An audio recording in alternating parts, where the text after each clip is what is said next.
바로 다시 한번 인사합니다. 하나님의 은혜와 평강이 함께하기를 축복합니다.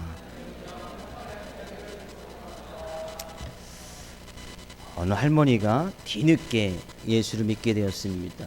뒤늦게 예수를 믿게 되어보고 은혜를 받다 보니까 너무나 늦게 믿은 것이 후회스러운 거예요. 그래서 교회에 대해서 열심히 하고 충성도 다하고 열심히 믿고 나갔습니다. 근데 그게 부흥이 한 주간 있었어요. 근데 부흥회를 마치고 나서는 이 할머니가 안 나오는 거예요. 한 주, 두 주 안 나와서 목사님이 전화도 안 받고 그래서 그 집을 찾아갔습니다. 왜 할머니 이 부흥회 때 말씀도 좋고 은혜도 많이 받았는데 왜 부흥회를 마치고 안 나오십니까? 라고 물어봤습니다. 그럼 혹시 무슨 일 있으십니까? 라고 물어봤어요. 이 할머니 대답합니다. 그 부흥회 강사님 있으면 말해요. 그 부흥회 강사님이 말씀 가운데 그런 얘기를 하시더라고. 열심히 기도하고 충성하고 헌신하면 영감을 2배로 받을 수 있다고 해서 안 나갔다는 거예요. 지금 있는 영감도 감당하지 못하겠는데 2배로 주면 어떻게 하냐고 그랬다는 거예요. 할렐루야. 그 영감이 아닌데 집에 계신 영감님들 잘 감당할 수 있기를 주의 이름으로 축복을 드립니다. 여자 집사님들이나 성도님들이 아멘을 하셔야 되는데 감당이 잘 안 되시는가 봐요.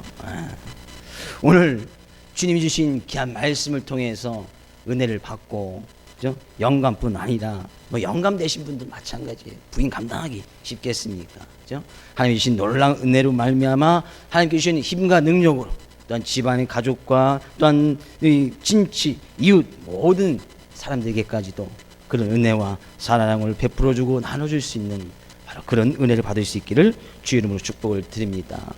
오늘 본문 말씀에 가서 보면 예수님께서 부활하신 바로 그날, 오늘 이제 우리는 그 주님께서 부활하신 그날을 기념하여 이제 예배를 드리는 것이 이제 주일 예배가 되어졌습니다. 네, 그 이전에는 이들이 이제 안식일을 지켰는데 안식일은 예수님께서 온전히 지키셨거든요. 안식일의 주인이 되주셨단 말이에요. 그래서 사도행전에 가서 보면 그 시기 이제 안식 후 첫날에 안식일 다음 날에 지금의 주일이에요. 그래서 그들이 이제 떡을 때려 주님께서 부활하신 그날이 그대의 삶 가운데 가장 중요한 날이고 그의 삶의 모든 것을 변화시킨 날이었기 때문에 그날을 기념하면서 사도행전에서 이제 주일날 예배를 드리게 되어지는 거예요. 그래서 그 주일이 이제 우리가 지어지는 주일 예배가 되어졌고, 그래서 우리는 매 주일 모여서 하나님께 예배 드릴 때마다 그 부활의 주님, 그 부활의 주님을 만나고 그 부활의 주님께서 우리에게 주신 그런 귀한 은혜를 받는 시간이 바로 주일 예배예요. 주일 예배 얼마나 귀한 날이에요. 그죠? 오늘 본 말씀에 가서 이렇게 얘기하고 있습니다. 19절 말씀 다시 읽어볼까요? 이날 곧 안식 후 첫날 저녁 때에 무슨 날입니까? 이날은 뭐야? 바로 그날. 이 성경을 썼던 기자가 이것을 완전 생생하게 아주 기억하고 있던 바로 그 날이에요. 다른 날도 아닌 그날은 이 기자도 아주 생생하게 기억하고 있었던 바로 그 날이었다는 거예요. 언제요? 안식 후 첫날. 안식이 지난, 그러니까 예수님께서 십자가에 못 박혀 죽으시고 안식일을 지낸 그 다음날, 지금 말하면 주일이에요. 주일. 그날 새벽에 주님께서 부활하셨지 않습니까? 네, 부활하신 바로 그날 저녁 때에, 부활하신 바로 첫날 그날 저녁 때에 예수님께서 정말 3년 동안이나 같이 동고동락을 하고 하나님의 말씀으로 훈련하고 양육시켰던 그런 제자들을 주님께서 찾아가시는 거예요. 네, 그런 제자들은 지금 뭐하고 있었습니까? 19절 다시 한번 읽어볼까요? 19절 이날 곧 안식 후 첫날 저녁 때에 제자들이 유대인들을 두려워하여 모인 곳의 문들을 닫았더니 예수께서 오사 가운데 서서 이르시되 너희에게 평강이 있을지어다. 제자들은 지금 뭐하고 있습니까? 예수님께서 부활하신 그날 제자들은 지금 뭐하고 있었다는 거예요? 제자들끼리는 몇몇이 모여 있었는데 그들이 삶 가운데 지금 뭐예요? 유대인들을 두려워하여 두려운 마음이 너무나 있었다는 거예요. 왜? 자기의 스승이셨던 이 예수님께서 그들의 인간적인 모습으로 보면 아주 허무하게 십자가에 못 박혀 죽으신 거예요.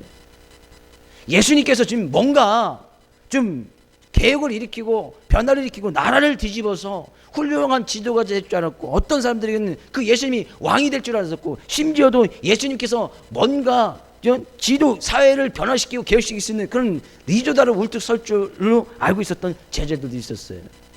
근데 아주 허무하게 십자가에 못 박혀 죽은 거예요.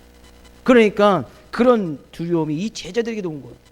야, 스승인 예수님께 십자가에 못 박혀졌는데 그들을 따르던 예수님의 제자인 우리들은 어떻게 될까? 예수님께서 죽으셨듯이 우리도 그대로 죽겠구나. 왜 지금 유대인들이 혈안이 되어서 예수님의 제자들 찾아다니고 있었고 예수님을 음모하면서 예수님 십자가에 못 박히는데 성공했지 않습니까?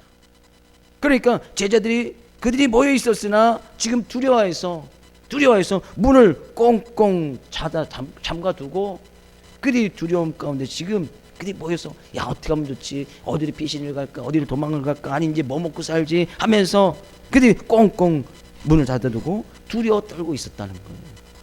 네, 주님께서 바로 부활하신 바로 그날에 그 두려워 떨고 있는 제자들을 찾아가서 만나주셨다는 거예요.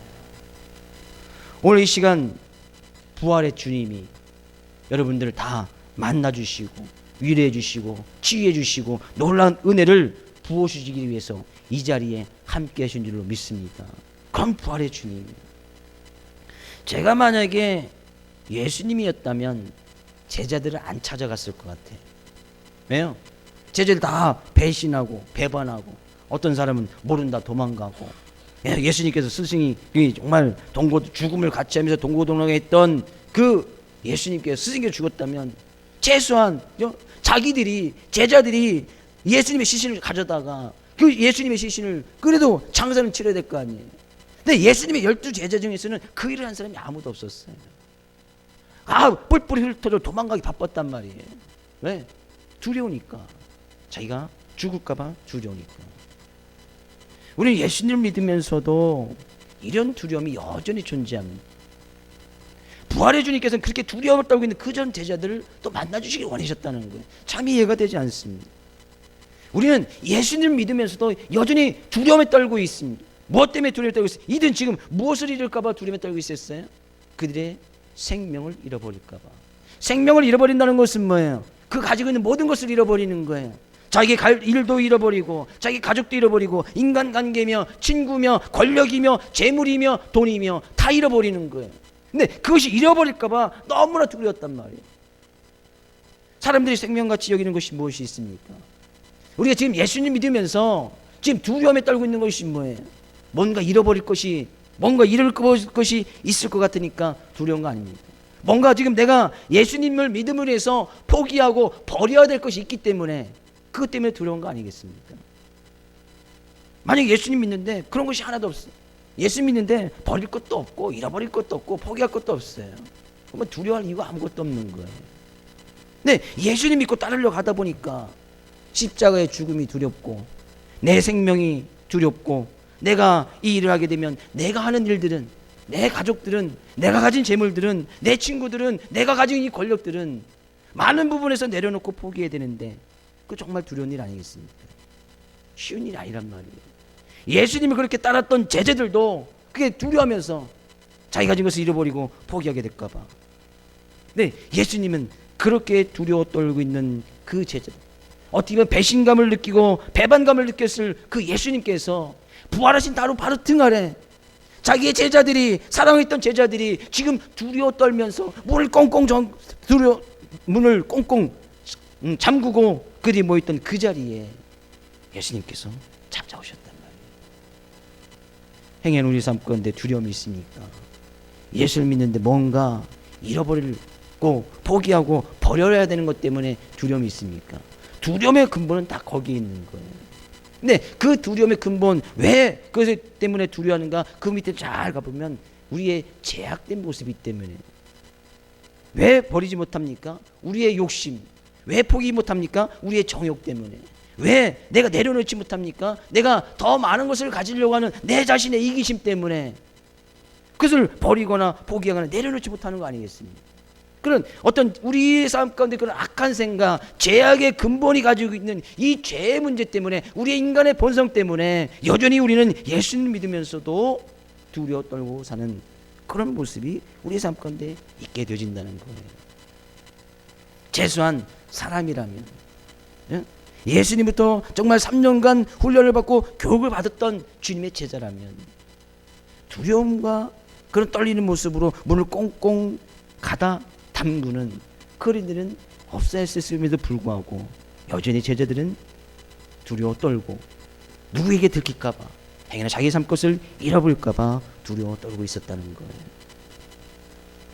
지난 주간에 저는 아주 반가운 만남이 한 번 있었는데, 제가 필리핀에 있을 때 정말 이 생사회이기를 같이 했던 한 학생이 있었습니다.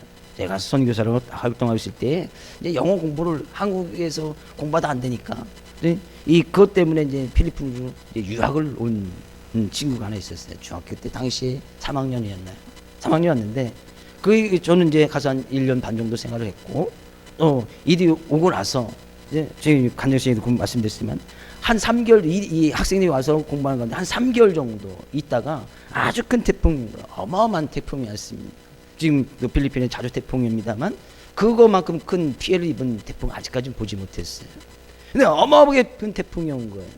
한 12시간 정도 태풍이 바람 불고 비가 내리는데 도저히 이것은 인간 힘으로 뭐 할 수가 없는, 그때 뭐 저희 집에도 막 이 빗물이 새갖고 비가 얼마나 세게 들이든지 창문을 꽁꽁 닫아두어도 막 비가 들이치고 물이 들이쳐서 그거 이제 물 걷어내는 데만 그냥 한 10시간 동안 걸레 갖다가 짜내고 하는데 팔이 너무 아프더라고요. 근데 물이 차오르는데 그냥 1층, 보통 사람들이 1층의 높이 사람 키 정도 더 높게, 예? 물이 꽉 차는 거 1층. 다행히 그때 저희 집은 이제 2층이었는데 2층 계단 한 3개 정도만 더 올라오면 2층까지도 물이 들어오는 그런 상황이 돼버린 거예요.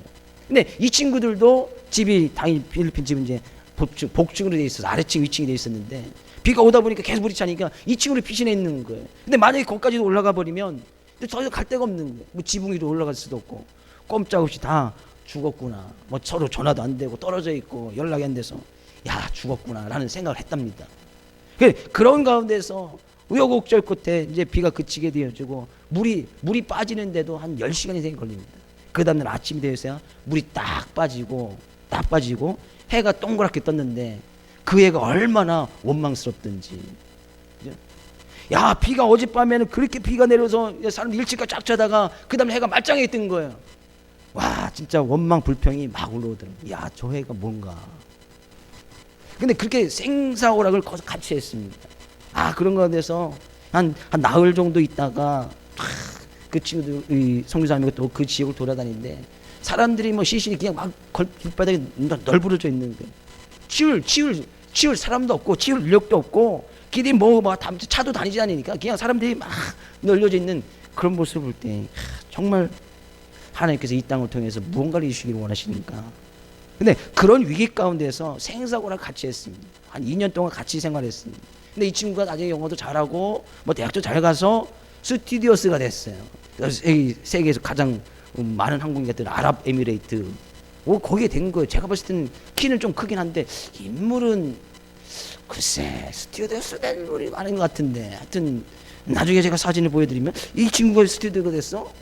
놀랄 거야. 근데 근데 스튜디오가 된 거예요. 그래서 자기가 그 스튜디오에서 하다가 이제 휴가를 맞이했다고 해서 한번 찾아온 거예요. 그때 선교사님께서 저희들 위해서 같이 예배해주고 기도해주고 그때 죽을 뻔했는데 살았다고 감사하다고.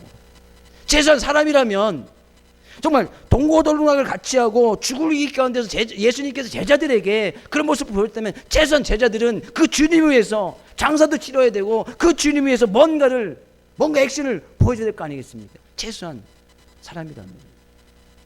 근데 요즘은 뭐예요? 그들은 뭔가 이름을 걸까봐 두려워 떨고 있었다는 거예요.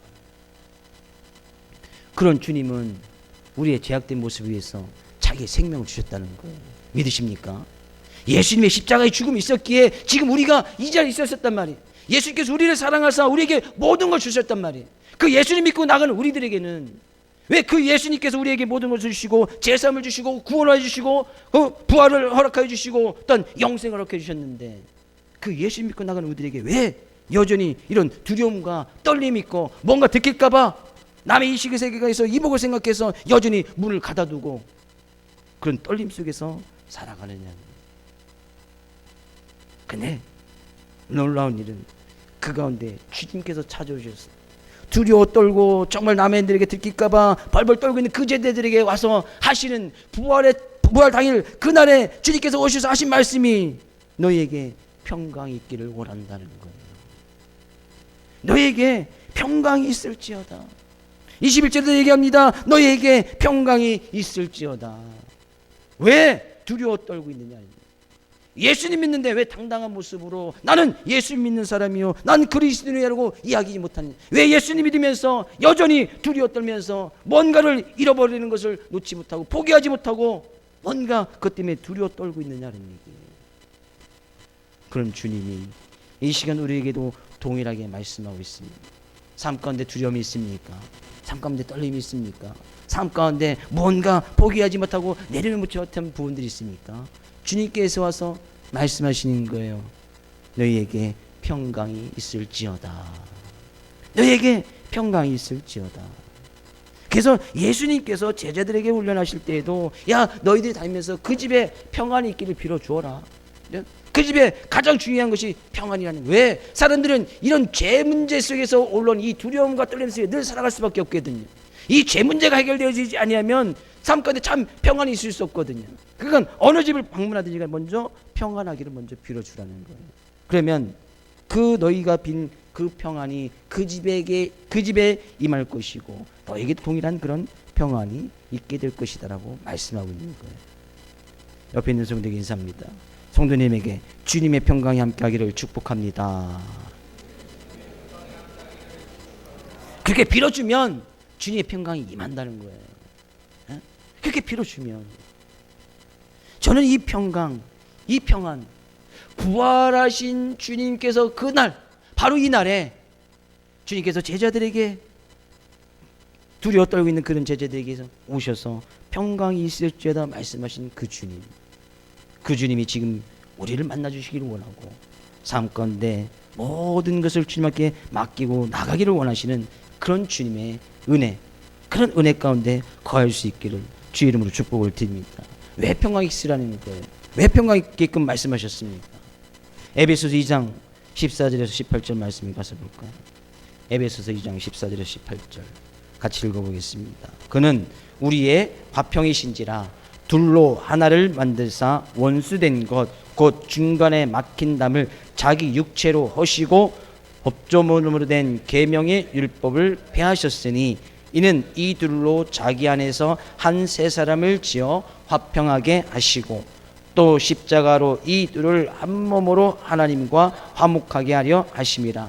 원수된 것을 십자가로 소멸하시고 또 오셔서 먼데 있는 너희에게 평안을 전하시고 가까운 데 있는 자들에게 평안을 전하셨으니 이는 그로 말미암아 우리 둘이 한 성령 안에서 아버지께 나아감을 얻게 하려 하심이라.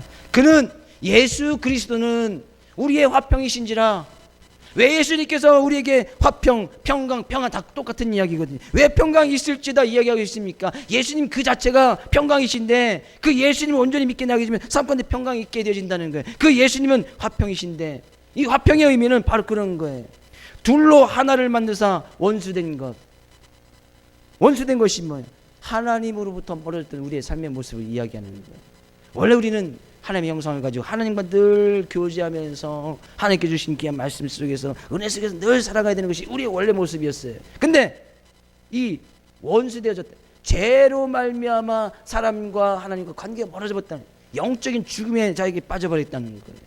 그래서 하나님과 우리 사이에 담이 생겨버린 거예요. 하나님과 올바로 교제할 수도 없고 하나님께 주신 은혜 받지도 못하고 또 우리가 여기서 하나님께 뭐 한들 하나님께서 받을 수 없는 왜? 담이 쫙 가려져 있으니까. 근데 예수님께서 화평이신 그 예수님께서 오셔서 육체적으로 죽음을 당하시고 십자가의 죽음을 당하시고 그 담을 쫙 헐어버리신 거예요. 그래서 하나님과 우리가 다시 하나가 되어지고 한 가족이 되어지고 그것을 통해서 다시 주님이 주신 평안함을 얻게 되어졌다는 거예요. 그래서 우리가 이제는 그로 말미암아 예수 그리스도로 말미암아 둘이 하나님과 우리의 같이 하나님께서 우리에게 새 생명을 주기 위해서 다시 하나님께 나아감을 얻게 하기 위해서 그것이 바로 화평인 거예요. 온전히 우리가 하나님이 주신 은혜를 받고 하나님 앞에 담대히 나가고 그런 하나님 앞에 나가서 우리가 기도하고 그런 하나님을 예배하고 그런 하나님을 찬양할 수 있고 그런 하나님께서 부어주신 은혜와 복 가운데서 살아가게 하신 그분 그 자체가 바로 화평이시라는 거예요. 두려워 떨고 있던 이 제자들에게 그런 평강, 그런 화평이 있기를 주님께서는 부활하신 바로 그날에 그들에게 선물로 이 평강이라는 것을 허락해 주신 거예요. 우리의 삶 가운데 이런 평안 대신 예수 그리스도가 있어야 우리가 하나님 앞에 담대히 나갈 수 있고 하나님께 예비하며 감사하며 나갈 수 있게 되어지더라는 거예요. 삶 가운데 주의 이름으로 축복을 드립니다. 여러분 삶 가운데 온전히 이 화평 되시고 평안 되신 예수 그리스도께서 주신 귀한 은혜와 생명을 가지고 날마다 승리하며 살아갈 수 있기를 주의 이름으로 축복을 드립니다. 그래서 이제는 우리가 하나님께 기도할 때 하나님께서는 그 기도를 들으시고, 왜? 담이 없어졌으니까 우리가 기도하면 하나님께서 들으시는 거예요. 하나님께서 응답해 주시고 은혜와 복을 주시고, 그럼 우리는 은혜와 복을 받아서 또 살아가는 거예요. 그러니까 삶 가운데 두려워할 이유가 없는 거예요. 버릴 거 버려도 괜찮다는 거예요. 생명을 버려도 괜찮다는 거예요. 누군지 나를 위해서 죽고자 하면 살 것이요. 생명 버리라는 거예요. 가진 것 좀 포기라는 거예요. 생명같이 여기는 그 무엇, 내가 정말 삶 가운데 이것만큼은 포기할 수 없어 라고 딱 묶어뒀던 그거 버리라는 거예요. 그거 포기하라는 거예요. 내 욕심이든 내 정욕이든 내 삶 가운데 악한 생각이든 그거 포기할 때 진정으로 삶 가운데 평안이 있게 되어진다는 거예요. 삶 가운데 염려할 일 있습니까? 주님께서 말씀하십니다. 너에게 평강이 있을지어다. 삶 가운데 의심되는 부분들이 있습니까? 걱정되고 근심되는 부분이 있습니까? 주님께서 이 시간 말씀하십니다. 너에게 평강이 있을지어다. 삶 가운데 불안, 근심, 염려가 있습니까? 주님께서 말씀하십니다. 너에게 평강이 있을지어다. 주님께서 이런 평강을 우리에게 허락하셨듯이 그런 주님께서 제자들에게 얘기하는 거예요. 뭐라고 이야기합니까? 21절. 예수께서 또 이르시되 너희에게 평강이 있을지어다. 아버지께서 나를 보내신 것 같이 나도 너희를 보내노라. 무슨 얘기입니까? 하나님께서 나를 보내셨다는 거예요. 어떻게? 화목제물로 화평의 모습으로 하나님께서 예수 그리스도를 보내주셔서 우리가 하나님처럼 하나님과 우리 관계가 다시 화평의 관계가 되어지고 평안의 관계가 되었듯이 그렇게 나를 보내셨으니 나도 너희를 보낸다는 거예요. 너희들 가서 그런 화평이 되라는 거예요. 그런 평강의 존재가 되라는 거예요. 여전히 하나님과 죄의 담을 쌓고 있는 그들에게 가서 평강의 모습으로 그들에게 바로 평안이신 예수 그리스도를 밝히 보여 증거하라는 거예요. 그들에게도 분명한 예수님 믿는 믿음을 통해서 그들에게도 삶 가운데 평안이 있기를 그런 존재로 살아가라고 예수님께서 나도 너희를 보내노라 말씀하고 있는 거예요. 우리는 이런 일을 사명이라고 하는 거예요. 주님께서 우리에게 맡겨준 그 일을 통해서 우리는 화평의 모습으로 여전히 죄악 가운데서 두려움 속에 떨고 있는 그들에게, 여전히 많은 것을 가지고 많은 것을 누리고 있지만 여전히 두려워 떨고 있는 그들에게, 우리가 그들에게 평강의 존재로 화평의 존재로 죄의 문제 해결할 수 있는 방법이 뭐예요? 죄 문제 어떻게 해결하겠습니까? 예수 그리스도면 해결되는 거 아니겠습니까? 그래서 근데 구원의 문제 어떻게 해결해 주는 거예요? 예수 그리스도면 되는 거 아니겠습니까? 그들에게 천국과 지옥의 문제 어떻게 해결할 수 있습니까? 예수 그리스도면 되는 거 아니겠습니까? 그들에게 예수 그리스도를 밝히 보여 나도 너희를 보내느니 그런 평강의 존재, 화평을 주는 그런 화목하게 하는 직책을 잘 감당하라고 말씀하고 있는 거예요. 그럼 어떻게 되는 겁니까? 예수님께서 십자가에 못 박혀 죽으셨듯이 우리 자신이 죽어져야, 내 자신이 죽어져야, 내 자신 것을 포기해야, 버려야, 내 자신 것을 내려놔야 그런 화평과 평강의 존재가 될 수 있는 거예요. 내 것을 다 챙기면서 화평의 존재로 그들에게 이야기할 수 있다고요? 불가능한 거예요. 내 생명, 내 것을 다 누려가면서, 다 얻어가면서, 최고 것을 추구하면서 그들에게 가서 화평의 존재로 예수 그리스도를 이야기할 수 있냐고요? 예수 그리스도의 그 자체도 이야기하지 못하는 거예요. 저는 먼저 주님이 주시는 그런 평강함이 여러분 삶 가운데 차고 넘쳐나기를 주의 이름으로 축복을 드립니다. 그 평강의 모습을 가지고 예수님께서 우리를 보내셨듯이 다른 사람들에게 여전히 죄 문제 때문에 삶 가운데 일어나는 모든 문제, 가장 근본적인 문제는 바로 죄 문제가 해결되지 않기 때문이에요. 그 죄 문제를 해결할 수 있는 유일한 방법 우리가 알고 있지 않습니까? 그래서 이야기하는 거예요. 23절. 너희가 누구의 죄든지 사하면 사해질 것이요 누구의 죄든지 그대로 두면 그대로 있으리라. 우리에게 제사의 능력이 있다는 것이 아니라, 제사는 오직 예수 그리스도만 제사할 수 있으니까 예수 그리스도의 이름이 우리에게 있다는 거예요. 그래서 예수 그리스도의 이름을 가서 그들의 제사할 수 있는 방법, 예수 그리스도의 이름을 그들에게도 분명히 밝히 보여진 거라는 거예요. 부활하신 주님께서 바로 그날에 이런 말씀을 허락해 주셨다는 거예요. 진주로 삼건대 주님의 평강이 넘쳐날 뿐만 아니라 많은 사람들이 지금 죄 문제 가운데서 허덕이고 죄 문제 해결할 그거 하나 하지 못해서 여전히 많은 것을 누리고 많은 것을 가졌지만 그것에서 두려워 떨고 있는, 왜 두려워 떨고 있습니까? 잃어버릴까 봐, 포기할까 봐, 버려질까 봐 두려워 떨고 있는, 죽음의 문제에서 두려워 떨고 있는 그들에게 우리가 평강의 모습으로 화목하게 만드는 그런 직책을 잘 감당할 수 있기를 주의 이름으로 축복을 드립니다. 이것이 우리 힘으로 가능하다고요? 우리 가진 지혜로 가능하다고요? 안 되는 거예요. 그래서 주님께서 말씀하시는 거예요. 내가 너희를 그냥 보내는데 그냥 보내지 않는다. 22절. 이 말씀을 하시고 그들을 향하사 숨을 내쉬며 이르시되 성령을 받으라. 그 일 감당하기 정말 힘들지. 부활하신 주님께 너에게 평강이 있기를 원한다. 그 평강을 받아서 너희 평강의 역할, 화목하게 하는 직책 감당하기 힘들지. 너희 힘으로 안 되지. 예, 안 됩니다. 당연히 안 되지요. 우리의 힘으로 어떻게? 그들에게 예수 그리스도를 얘기해서 그들로 구원을 받게 하는 그런 위대한 일을 해나갈 수 있겠습니까? 그래서 주님께서 말씀하시는 거예요. 너희 힘으로 안 돼. 너희 지혜로 안 돼. 그러니까 성령을 받아. 성령을 받아서 성령이 주신 힘으로 성령께서 인도하신 그 길을 따라 걸어갈 때 분명히 우리는 평강하게 하는 그런 직책을 잘 감당할 수 있게 되어질 것이라는 거예요. 성령 받으라는 거예요. 성령을 받으신 분들은 성령 충만해야 됩니다. 성령 충만. 이런 성령 충만함이 있어야 그들이 진정 제자다운 모습으로 가서 평강의 역할을 잘 감당할 수 있다는 거예요. 예수님을 믿으신 분 아멘요? 예수님께서 우리의 죄악 가운데서 구원하신 믿으신 분 아멘요?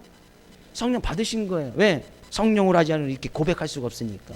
그럼 이미 성령을 받았다면 우린 성령의 충만함으로, 성령의 충만함, 날마다 매 순간 우리의 삶 가운데 이런 성령이 충만하여서 성령의 지배를 받고 성령의 인도하심을 받아서 그 성령을 의지하여서 이 모든 일을 감당하라는 거예요.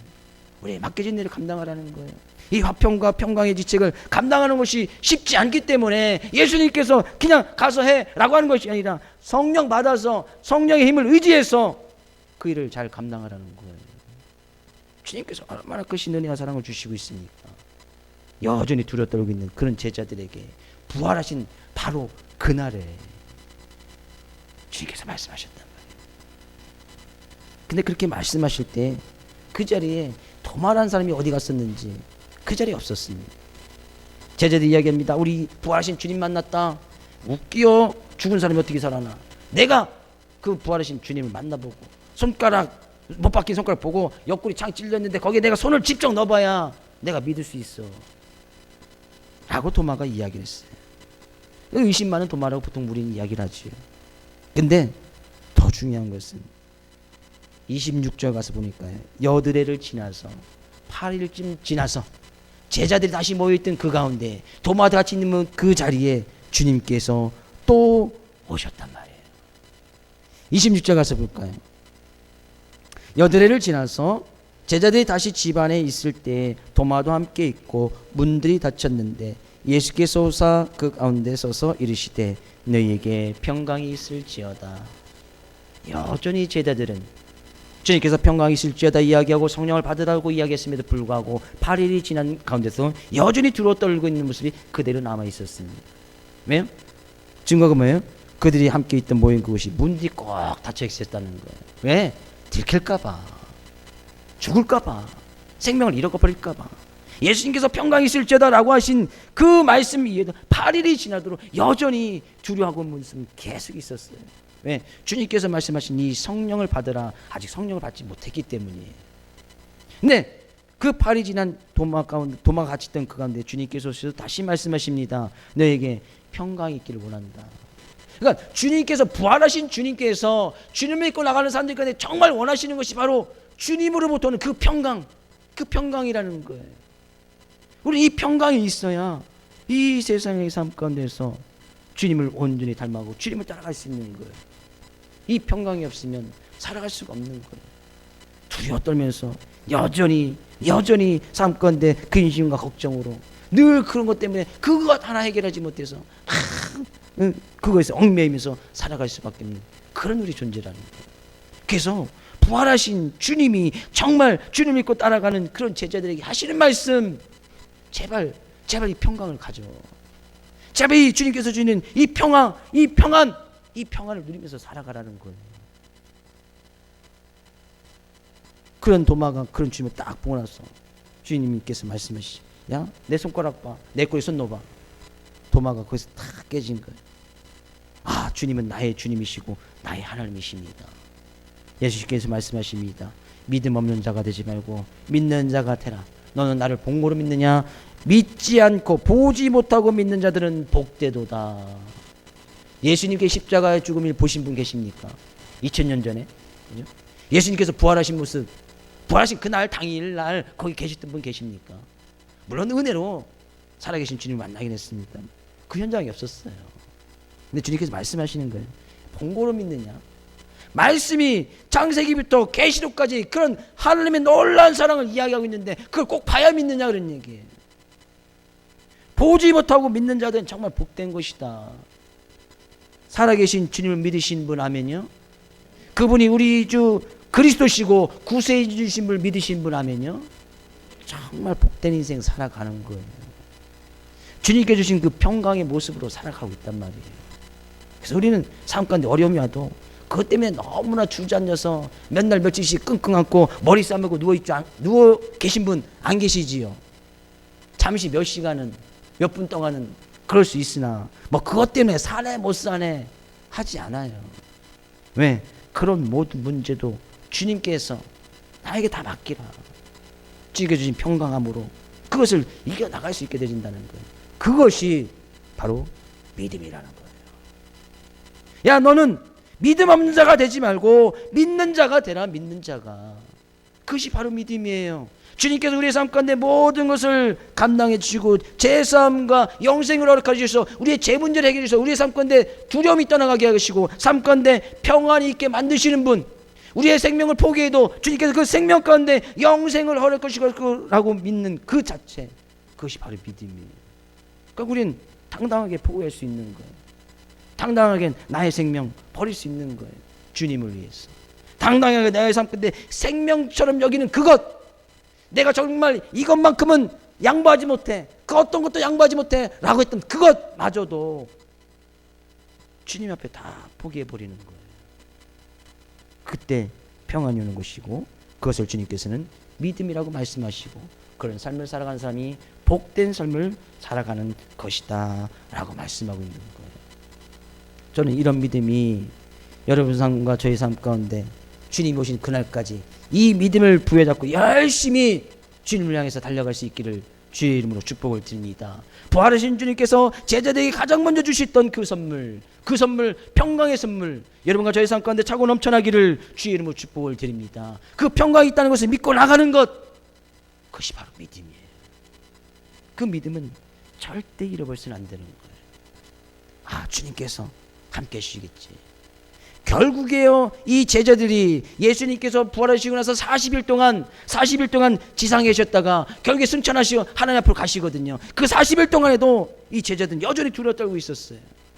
야, 너희들 성령을 받아야 돼. 40일이 지나고 나서 예수님께서 승천하시는 그 모습을 보고 그때 그 제자들이 이제 그때 깨어진 거예요. 아, 주님이 이 세상의 왕이 되시는 것이 아니구나. 우리가 원했던 그런 지도자가 아니구나. 그때 깨어진 거예요. 그래서 그 뒤 모여서 예수님께서 하신 말씀이 생각이 나서 성령 받으라고 했으니 주님 우리에게 성령을 주시옵소서. 열심히 모여서 그들이 기도하고 사모하면서 열심히 최선을 다해서 기도했더니 그 가운데 성령의 불이 임했고 그 성령의 불을 임하였던 그 제자들이 평강의 존재의 모습으로 화평의 모습으로 살아갔던 모습을 보게 되어집니다. 자기 생명 다 포기해. 도마, 의심 많았던 도마요? 의심 한 번 했어요. 딱 한 번. 그죠? 딱 한 번 했어요. 근데 이 도마가 의심 많은 도마 아니에요. 이 도마가요, 예수를 믿고 나서 성령 충만하고 변화된 어디만, 교회 역사서에 가서 보면 이 도마는 인도에 가서 복음을 전가하다 거기서 순교를 합니다. 자기 생명 그걸 잃어버릴까 두려워 떨고 있던 이 도마가 성령 받고 성령 충만을 받더니만 인도에 가서 순교를 해버린 거예요. 순교. 베드로 순교하지요. 처음에 제자였던 요한도 순교하지요. 예수님의 제자들이 다 변화받아서 그전에는 포기하지 못했던 그것, 생명 포기하지 못했지요. 가족 포기하지 못했고 자기 같은 재물 포기하지 못했는데 성령 충만 받고 나누니 진정 삶 가운데 평강이 있고 그 평강을 증가하는 그런 제자의 모습으로 자기 모든 것을 버려버리더라는 거예요. 한 주간 우리는 이런 성령 충만의 모습으로 나가기를 원해요. 성령을 받았는데 나에게 성령 충만이 임하지 못한다. 오늘 저녁에 찬양과 기도로 또한 마음문 열고 성령 충만 받으시도록 하고, 그래서 내일 모레 계속 있어질 그런 아주 귀한 분들 모셨습니다. 그냥 사례비도 많이 줘야 돼요. 먼 데서도 오시고 아주 귀한 말씀 가지고 와요. 기대하고 소망이 됩니다. 하나님께서 이번 통화에서 우리에게 놀라운 변화의 역사를 허락하실 줄 믿습니다. 하나님께서 40년 동안 우리 교회를 지켜주시고 세워주시고 인도해 주셨다면 앞으로 40년 또 안 지켜주시겠습니까? 이제까지 지켜졌던 에베네셀의 하나님께서 지금 현재 임마누엘 되신 하나님께서 앞으로 40년이 뭡니까? 하나님께서 여호와 이레 되신 하나님께서 지켜주시고 보호해주시지 않겠느냐는 얘기예요. 그런 기대와 소망을 가지고 상립 40주년 기념 맞이하여서 주님이 주신 평강, 그 평강을 또 말씀을 통해서 받아 누리기를 원하고, 또한 그 평강의 모습을 가지고 예수 그리스도의 그 평강의 직책을 잘 감당하면서 교회의 진정한 부흥과 성장이 일어날 수 있는 귀한 시간들, 그런 우리의 삶의 모습들이 되어지기를 주의 이름으로 축복을 드립니다. 나의 삶 가운데 놀라운 변화가 있고 성령 충만이 있다는 것, 그것이 바로 부흥이에요. 그것이 바로 부흥이에요. 교회 사이즈 커지고 성도 많아지는 것, 그 부흥이겠지요. 그러니까 진정한 의미에서 부흥이라고 할 수가 없는 거예요. 내 자신이 부흥이 일어나지 않으면 교회의 외적인 부흥, 성도 수가 많아지는 그런 부흥은 아무런 쓸데가 없는 거예요. 내 자신이 먼저 부흥이 일어나야, 내 자신이 성령 충만한 모습으로 주님이 주신 평강의 모습으로 가지고 내가 평강의 역할을 잘 감당할 때에 그때 나의 삶에 부흥이 일어나는 것이고, 그때 교회도 부흥이 일어나는 거예요. 오늘 이 말씀 통해서 우리의 삶에 진정한 부흥, 교회의 진정한 부흥, 가족의 진정한 부흥, 그 부흥이 일어나기를 원해요. 그 부흥의 불길이 일어나야 된다는 거예요. 제자들이 열심히 모여서 열심히 피땀 흘려서 성령 받기 위해서 기도하고 찬양하고 나갔더니 하나님 그 가운데 성령의 불을 허락해 주시는 거예요. 저는 오늘 저녁 기대됩니다. 그 성령의 불이 오늘 저녁 찬양하고 기도할 때 반드시 임해질 거예요. 믿으신 분 하면요, 저녁에 안 나오실 분 하면요,